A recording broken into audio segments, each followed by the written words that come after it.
வணக்கம் தமிழ் உறவுகளே. சுட சுட மெதுவடை எப்படி செய்யறதுன்னு பார்க்கலாமா? உளுந்த மட்டும் இது மாதிரி 4 மணி நேரம் ஊற வச்சு இது மாதிரி அரைச்சி எடுத்து வச்சுக்கோங்க.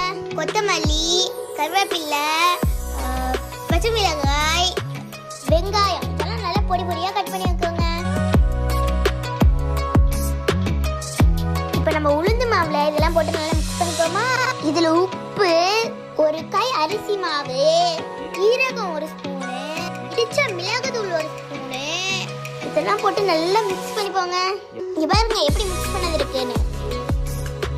ஒரு கடாய் எடுத்து அடுப்புல வச்சு எண்ணெய் ஊற்றி எண்ணெய் சூடானதும் இது மாதிரி உளுந்து மாவை எடுத்து கையில நல்லா தட்டி ஓட்டையை போட்டு அப்படியே சூடான எண்ணெய்க்குள்ள இறக்கி விடுங்க. அப்படியே கோல்டன் கலர்ல வந்தோடனே திருப்பி போடுங்க.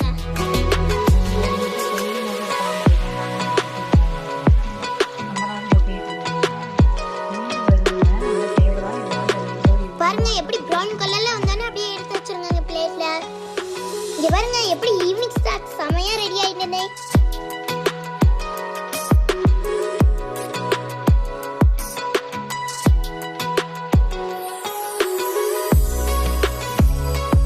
என்னங்க சாப்பிட வரீங்களா? Thank you guys. இந்த வீடியோ உங்களுக்கு பிடிச்சிருந்தா லைக் பண்ணுங்க, ஷேர் பண்ணுங்க, சப்ஸ்கிரைப் பண்ணிருங்க.